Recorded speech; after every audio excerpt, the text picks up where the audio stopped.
The last thing Homelander remembers is the roar of a crowd, 50,000 voices screaming his name. So when his eyes open to silence, true, absolute silence, something inside him fractures before he even stands. The sky is wrong. The air tastes different. The city stretching beneath him has no Vought tower, no billboards bearing his face. No one is looking up. And what's coming for him in this world doesn't clap. It hits back. He hovers above a skyline he doesn't recognize. No 7 headquarters, no handlers whispering in his earpiece about approval ratings. The buildings are taller here, sleeker, and the streets move with a rhythm that doesn't pause to worship. Homelander descends slowly, cape catching wind that feels heavier somehow. He lands in the center of an intersection. Cars stop. People stare. But not the way they're supposed to stare. No phones raised. No gasps of adoration. Just confusion and the wrong kind of fear. A man in tactical gear approaches. No costume, no cape. Just body armor and a comm unit. Behind him, a squad fans out with weapons that hum with energy Homelander has never seen. Unidentified soup, the man says flatly. You're in restricted airspace. Identify yourself or stay in town. No reverence, no trembling. This man has clearly given this order to powerful beings before. That realization that someone in this world is accustomed to people like him lands harder than any punch ever has. Homelander smiles, the smile he gives cameras. I'm Homelander. Silence. The squad leader checks his wrist display. Nothing. No file, no profile, no record. In this world, Homelander doesn't exist. He has never not existed before. And this moment, this single fracture in his identity, is what sets off everything that follows. He hears them before he sees them. Footsteps at Mach speed. The displacement of air from something massive moving fast. 3 figures land around him in a triangle formation. A woman wreathed in pink energy. A man whose fists glow with barely contained force. A third in dark armor, visor scanning him head to toe. These aren't Vought manufactured frauds or Compound V accidents stumbling through collateral damage. These people move like soldiers. Trained, coordinated, ready. The armored one speaks first. Cecil wants him contained. Homelander doesn't know who Cecil is. He doesn't care. His eyes glow red. The heat vision lances out, a beam that has cut through everything he's ever aimed it at. It strikes the energy barrier the woman raises and splashes wide, scatters. Doesn't penetrate. His heat vision stopped. That has never happened. He moves fast, faster than any human eye could follow, and drives his fist into the armored figure's chest. The impact cracks pavement beneath them. Windows shatter for a full block. The armored figure slides back 8 feet, but he doesn't fall.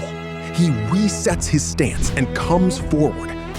And this is where Homelander begins to understand. This world's floor is his world's ceiling. The glowing fist catches Homelander across the jaw.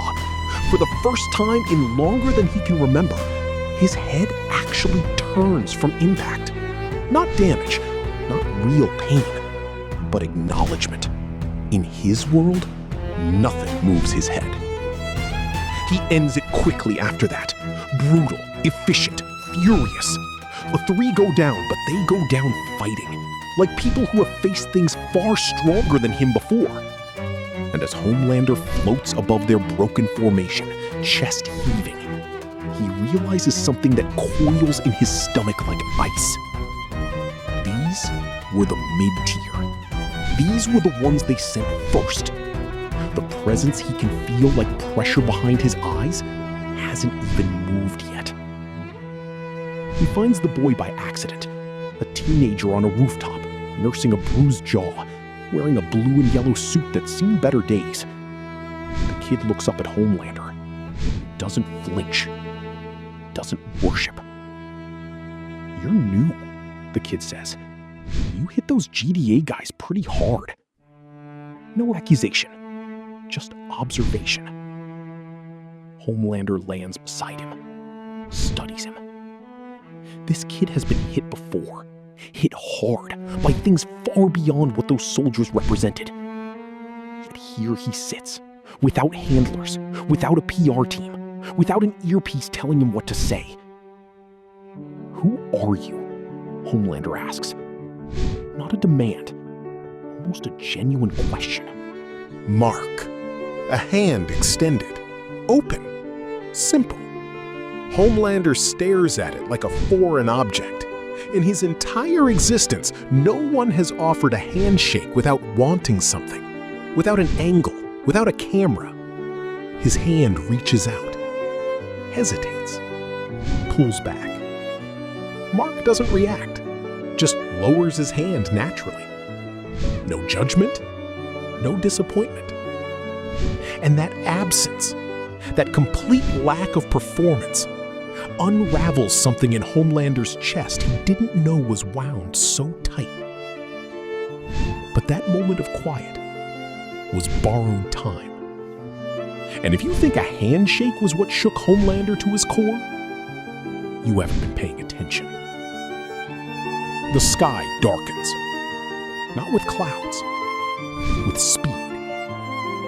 Something descends from the upper atmosphere so fast the shockwave hits before the sound does.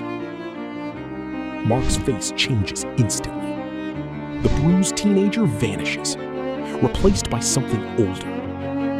Something that has already survived the worst night of his life. Nolan Grayson lands 30 feet away. Omni-Man. Arms folded. Eyes that have watched civilizations crumble and felt nothing. He looks at Homelander the way Homelander looks at humans. "You're strong," Nolan says quietly, "for this planet." Homelander's eyes flare, full power. Twin beams of concentrated heat slam into Nolan's chest. The kind of blast that would core through a mountain, that would vaporize anything Vought ever built. Nolan doesn't move. His suit isn't singed. He looks down at his own chest, then back up. His expression isn't anger. It's boredom. The first punch comes faster than Homelander can process. It connects with his ribs, and he feels them flex in a way they have never flexed. He rockets backward through 2 buildings. Concrete and steel shatter around him like paper. He rights himself midair, blood on his lip. His blood. He hasn't seen it in years. Homelander charges with everything he has, every ounce of speed, fury, and desperate need to be the strongest thing alive. His fists connect. Once, twice, 3 times. Each blow would level a city block back home. Here, Nolan catches the 4th punch in his palm, squeezes. Bones grind. You've never fought anyone stronger than you. Nolan's voice is almost gentle. I can tell. You don't know how to lose. The next 30 seconds are not a fight. They are an education. Nolan dismantles Homelander with precision that borders on surgical. Not killing blows, but teaching blows. Each one demonstrates a simple, crushing truth. You are not the top of this food chain. You just never knew it. Homelander craters into the street. Dust settles. Silence follows. He lies there, cape torn, suit cracked, staring at a sky with no billboards, no Vought satellites, no proof he was ever important. This looks like the end. But the real battle was never about fists. Mark lands beside him. Not Nolan, Mark. The boy kneels, not to worship, not to contain. He kneels because someone is hurt. Hey, Mark's voice is steady. Are you okay? Homelander stares at him. This boy whose father could unmake continents. This boy who still kneels beside strangers. Something behind Homelander's eyes shifts. Not warmth. He might not be capable of warmth, but recognition. A question he has never allowed himself to ask surfaces like a crack in a dam. What am I without the crowd? He doesn't answer it. Maybe he can't. But the question exists now. And questions, once born, don't die quietly. He stands, slowly. The cape hangs wrong. His jaw is swollen. His hands that have never shaken, tremble at his sides. He looks at Mark, then at the city, then at the sky with no face on it. This world doesn't know my name, he whispers. Mark shrugs. So build a new one. Homelander's eyes narrow. Not in anger, in something far more dangerous. Hunger. Because in a world where gods are real and strength is common currency, Homelander has discovered something Vought never gave him. A reason to become more than a symbol. A world full of things that can actually make him bleed. And a boy kind enough to kneel beside a monster. That kindness is either the thing that saves him or the thing he eventually destroys. In a universe of Viltrumites, that question might be the most dangerous one of all. This was only the beginning.